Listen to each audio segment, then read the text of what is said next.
Bangkok Nung Khai est la ligne de train régulière pour rejoindre la frontière du Laos depuis Bangkok.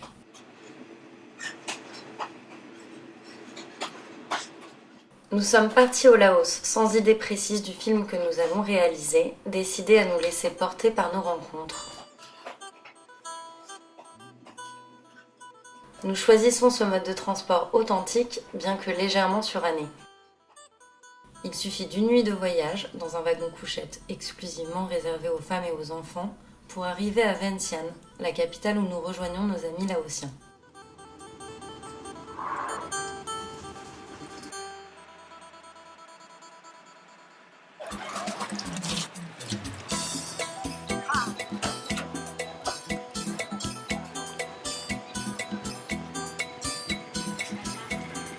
La ville se réveille à peine, pourtant le marché est déjà en mouvement.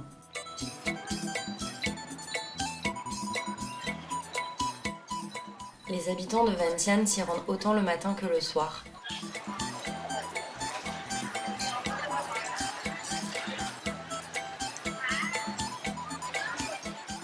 Ils s'y approvisionnent de la nourriture, mais pas seulement, c'est aussi le cœur du quartier.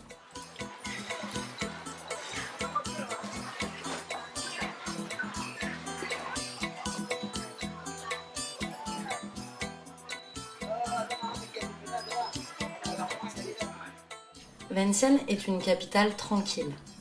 Elle fait figure d'une certaine quiétude face à ses voisines d'Asie, comme Bangkok et Phnom Penh.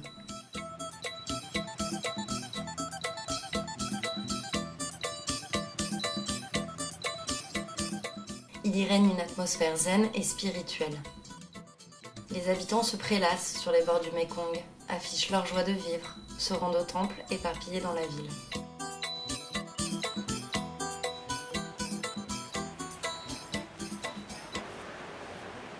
Voici Siriporn, laotienne expatriée, rapatriée. Aujourd'hui, elle est légalement chez elle, dans son pays d'origine. Pourtant, elle garde une certaine distance à l'égard des traditions.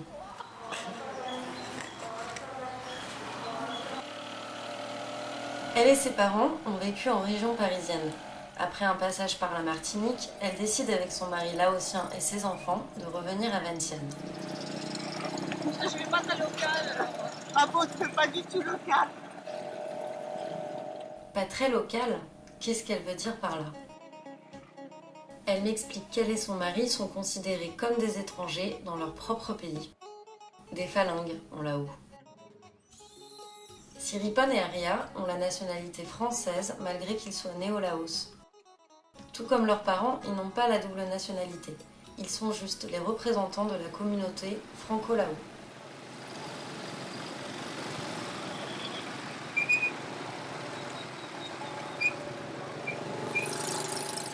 Nous cherchons à comprendre.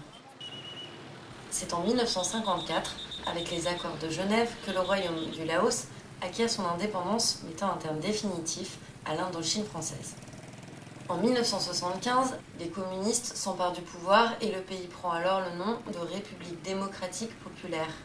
Entre 1975 et 1988, 400 000 personnes choisissent l'exil. Siriporn et Aria font partie de cette génération.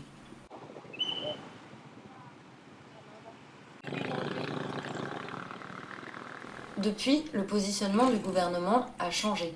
Sa volonté d'ouverture sur le monde, symbolisée par le pont de l'amitié lao-thaïlandaise, le laisse clairement entrevoir. Le pays adopte alors une vision plus libérale et ouvre de nouveau ses portes aux enfants du pays.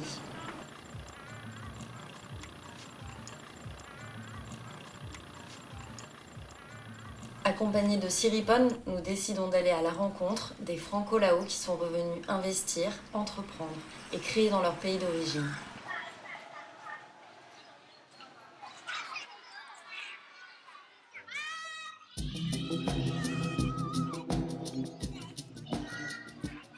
Viviane et son mari ont choisi le vieux Vientiane. Ils sont propriétaires de Couleurs d'Asie, un concept store-restaurant. Ils sont arrivés au Laos il y a une vingtaine d'années avec comme bagage leur métissage. Son mari est laotien, elle est née au Vietnam. Sa mère, de Pondichéry, son père, indonésien. Dans leur autre vie, ils ont vécu 18 ans à Aix-en-Provence. C'est devenu un concept store depuis 1 an et demi où j'associe mon potentiel qui est la création dans le domaine de la mode parce que c'est mon principal métier et la cuisine parce que mon mari aime faire la cuisine et on s'est dit pourquoi ne pas mettre ensemble nos deux potentiels.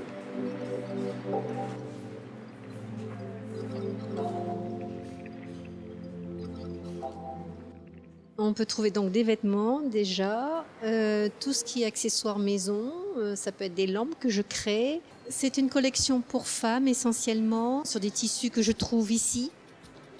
Ça peut être du coton jusqu'à de la soie, comme du lin. C'est parfois des produits d'importation aussi. J'essaye de rester le plus local possible, dans les matériaux et dans le savoir-faire, voilà. Puisque j'ai mon atelier à l'étage. Et donc j'aime bien cette équipe de femmes laotiennes qui travaillent pour moi. On essaie de faire un top à col bénitier. Je n'ai pas trop d'expérience dessus, mais on va essayer de trouver une solution. Donc 24. C'est de la recherche d'évolution, de créativité toujours, qui m'intéresse. J'aime bien donner une âme dans ce lieu. C'est un lieu que je veux serein, où les gens se sentent bien. Je ne veux pas en faire un magasin, mais un lieu où il y a de tout. De la détente à la culture, au régal des yeux, jusqu'à l'art de la table. Alors la cuisine aussi est métissée, tantôt provençale, tantôt orientale.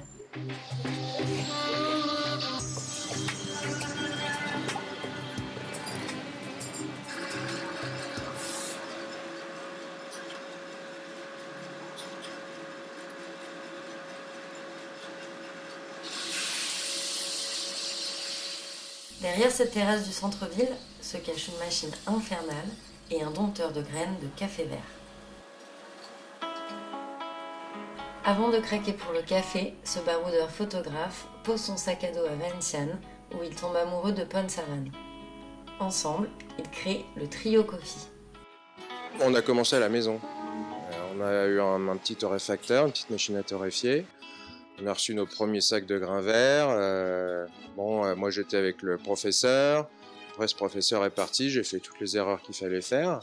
C'est comme ça qu'on apprend. L'ambiance y est bohème, chaleureuse et artisanale. Le matin, pendant la torréfaction, un arôme tenace de café se dégage. L'après-midi, vous entendrez plutôt de la musique, mais si vous revenez le lendemain, ils vous diront qu'il n'y a plus de café à vendre, car ils ne veulent pas faire de stock. Ils proposent exclusivement du café frais et laotien qui provient du plateau des Bolovennes.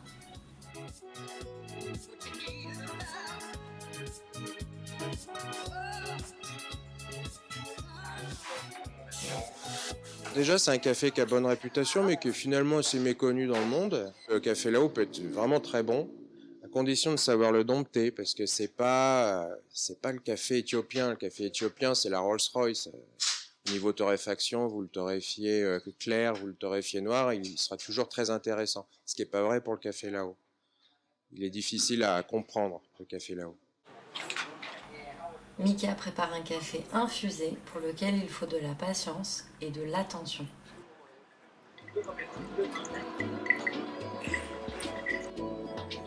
À 2 pas d'ici, toujours dans le vieux Valenciennes, il y a la boutique de Vanida et de Jean-Baptiste.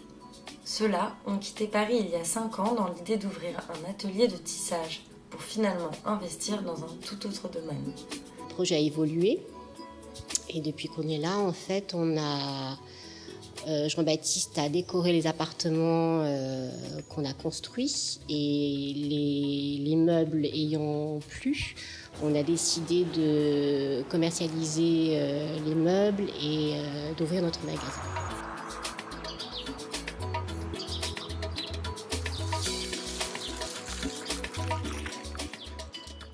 À 8 km d'ici, au bord du Mékong, se niche la maison familiale de Vanida et de Jean-Baptiste, où ils y puisent leur inspiration.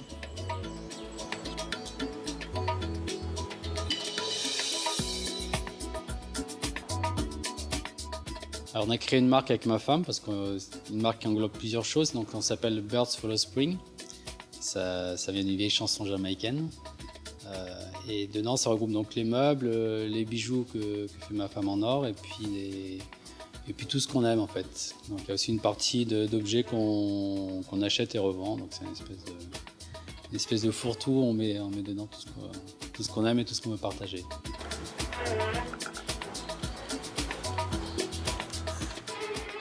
Ils créent chacun de leur côté des collections en forme simple et épurée.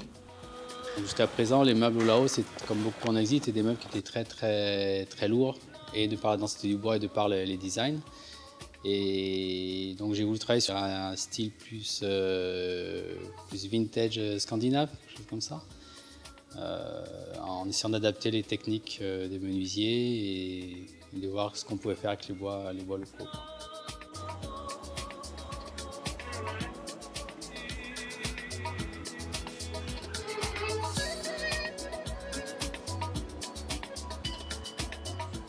J'ai essayé plusieurs artisans et que j'ai eu après un coup de cœur avec une personne en particulier, mais c'était aussi un coup de cœur humain. Et après, on a fait des essais qui se sont avérés concluants. Ça, c'est plutôt un catalogue. Mais comme ici... Le couple tient à ce que cet endroit soit un lieu de partage et de transmission. Oui, ça me semble important d'avoir un spot comme le nôtre, qui est assez nouveau à Vientiane, pour des jeunes Lao qui n'ont pas la possibilité de voyager et qui, du coup, peuvent avoir un nouveau regard sur ce qui existe ailleurs.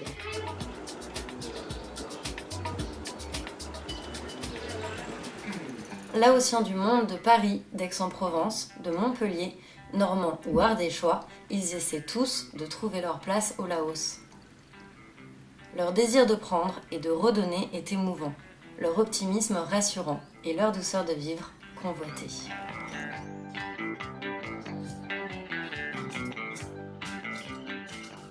Ici, les entreprises sont souvent familiales. Siripon et Aria veulent nous présenter leur cousin Sinouk, celui qui a réussi.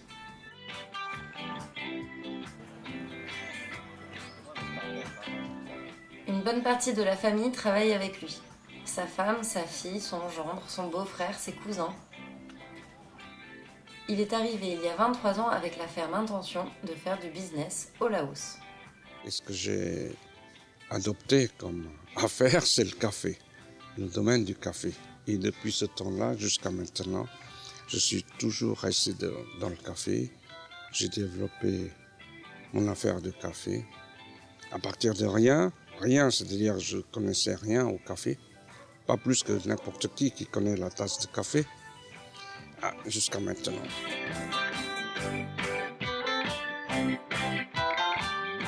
Sinon, c'est mon nom. Alors, c'est comme les Italiens, j'ai pris mon nom comme marque de café. Sinouk Café, c'est une dizaine de coffee shops entre Vientiane et Paxé. Franchise, showroom, un hôtel de charme au milieu de 35 hectares de plantations de café sur le plateau des Bolovennes.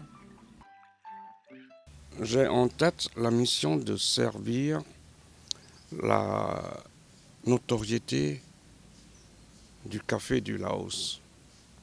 Et la notoriété, elle est déjà basée forcément sur la qualité.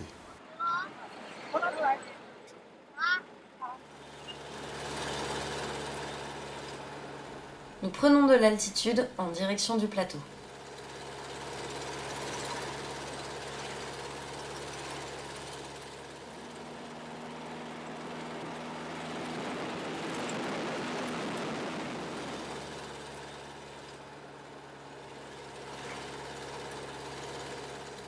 Sur la route, des tapis de graines de café sèchent au soleil. Nous ne sommes plus très loin du resort de Sinouk.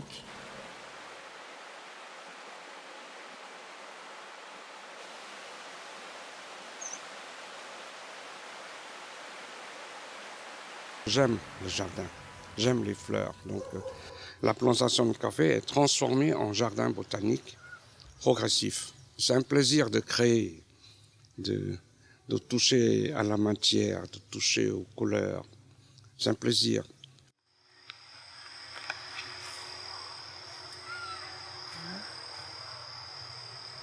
Voilà. le café, D'accord.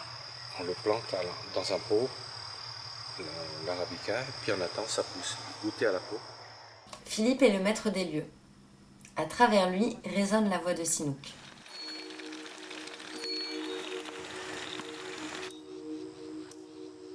Entre les plantations ombragées à l'ancienne et les autres plus modernes, mieux alignées, des femmes et des hommes travaillent. Plus loin, des habitations pour les familles, des enfants qui jouent.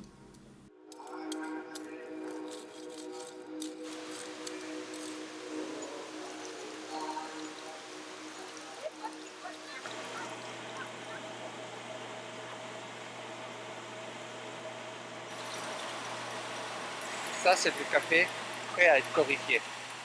D'accord. Donc là, il sèche et après, on passe pour enlever la pelure. Là, regarde. Nous comprenons toute l'ampleur du travail de Sinouk. Il plante, torréfie et commercialise le café vert en faisant vivre ses compatriotes.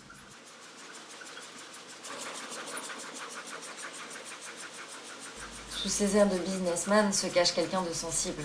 Il est clair qu'il souhaite le bonheur de son pays. Il a réussi son retour au pays et il en est fier. Pour le Laos, je suis le premier. J'aime bien être pionnier. Je crée. Je suis la personne qui montre. Et malheureusement, ou heureusement, je ne sais pas, malheureusement, c'est que le pays est petit, donc la consommation n'est pas très forte. Mais heureusement aussi, c'est dans un environnement plus réduit qu'on a une résonance plus forte de ce qu'on fait. Sinouk est une personnalité au Laos. Le premier café qu'il a ouvert est à Paksé, dans la maison qui appartenait jadis à sa famille. Le style est volontairement parisien, la région de son enfance, symbole de sa mixité.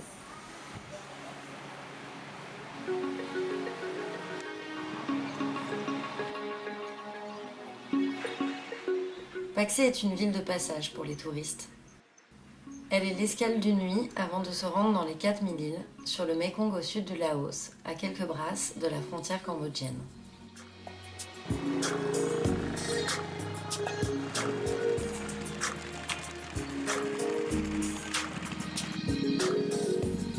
Les 4000 îles, c'est vraiment un endroit qui est assez spécial dans le sens où il y a un archipel au sein d'un fleuve, c'est quand même assez peu fréquent. Et c'est vraiment une entité propre au sud du Laos. Vraiment, tout ce qui est lié au Mékong, à la pêche, au mode de vie sur une île qui diffère beaucoup de la vie sur le continent, je dirais. Il y a 9 ans, Stéphane est venu au Laos pour un stage de fin d'études et n'est jamais reparti. Sa mission quotidienne, développer le tourisme dans cette région pour le compte d'une ONG.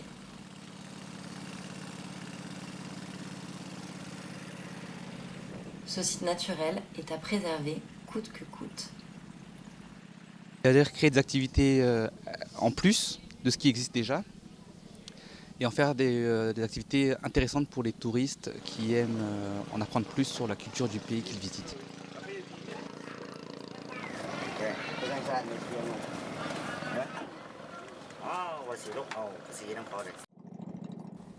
L'ONG apporte un soutien financier et technique à des petites entreprises liées au tourisme, aux agences locales, aux guides et aux artisans. Donc on a essayé de mettre en place un circuit dans les 4000 îles où on visite une île qui n'est pas touristique actuellement et où les habitants produisent des paniers de riz gluants.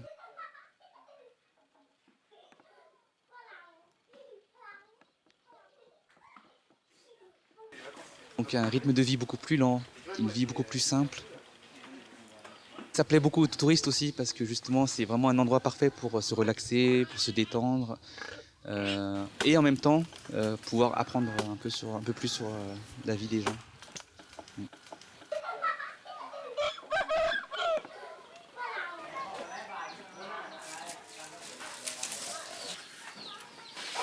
Du coup, on essaie de créer une interactivité entre le touriste et les communautés locales, qui puissent apprendre ensemble, donc que la personne locale puisse enseigner aux touristes comment on fabrique, et que chacun puisse poser des questions entre elles. Non, en fait, là c'est une partie. C'est une partie, en fait, il va être replié en deux. Voilà. Donc, et du coup, tu vois même plus là où est l'extension. Ouais, c'est ça qui est. Et ensuite, tu vois, par où tu commences? Moi, j'ai peur. Admiratif de leur savoir-faire ancestral, Stéphane porte un véritable engouement pour ce village et ses habitants.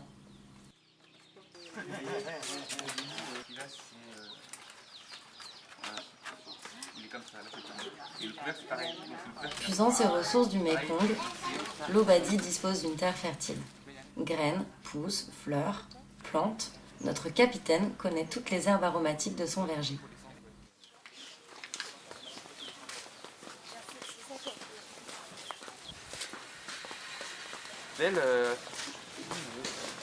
Donc ça, c'est du bétel, tu dis. Ça, c'est la feuille de bétel. Voilà. Donc, c'est les mêmes familles que le poivrier, c'est une plante grimpante. Le bétel lui rappelle son arrière-grand-mère qui pratiquait la chique. Ce geste exclusivement réservé aux femmes a l'avantage de préserver des caries, mais noircit affreusement les dents. Notre hôte nous fait goûter une recette authentique de chic à base de bois, de mandarek, enroulé dans une feuille de bétel, imprégnée d'eau chaude. Là, c'est de la chaux.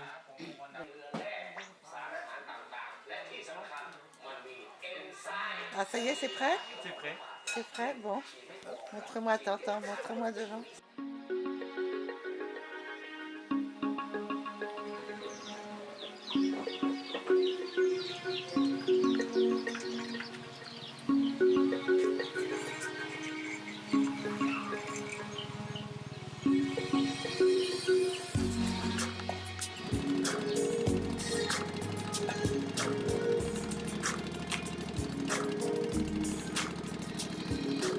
Et ensuite, on quitte l'île pour apprendre à pêcher. Donc, c'est une île déserte où là, un pêcheur local enseigne la technique de l'épervier, donc lancer un filet de pêche dans l'eau.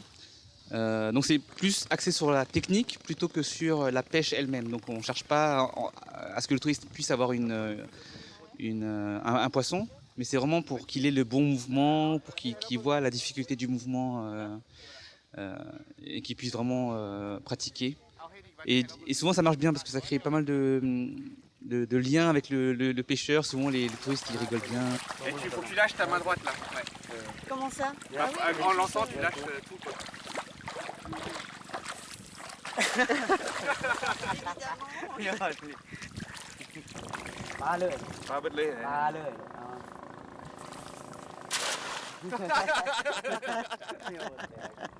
Dans le cadre de ce projet, je pense qu'un de mes atouts, c'est justement cette double culture qui fait que je suis un bon intermédiaire entre le touriste et les personnes locales et ce que les personnes locales peuvent proposer.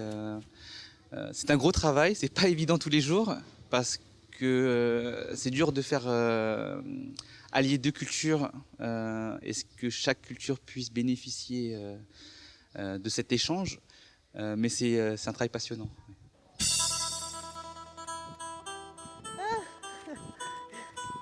Ça m'a fait peur.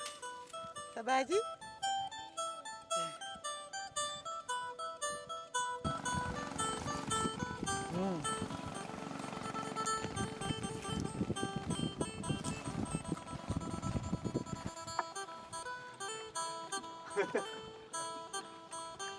Bye bye.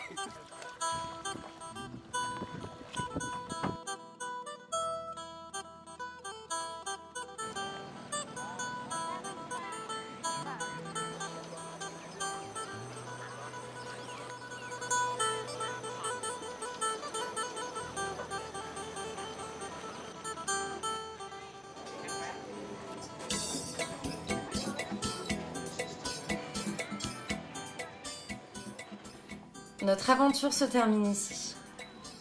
Ces personnes rencontrées au fil de notre voyage nous ont beaucoup émus.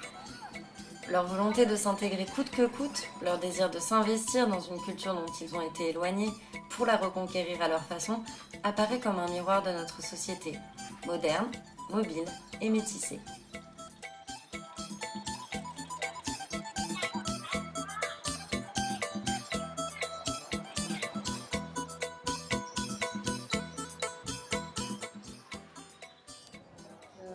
on adore ça en fait. On est complètement captivé. Le lame. Bougez pas.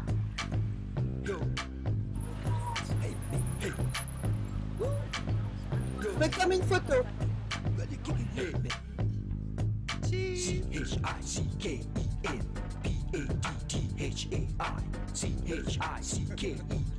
Chicken pot thai, chicken pot thai, Combien de salades? P-A-D-D-H-A-I, C-H-I-C-K-E-N, chicken pot thai, chicken pot thai. Hey man, shake it, lick it up. Hey, my name's Kunbi Lee. Please let me introduce a real Thai food that's too good to be refused. The good news that you can catch it anywhere.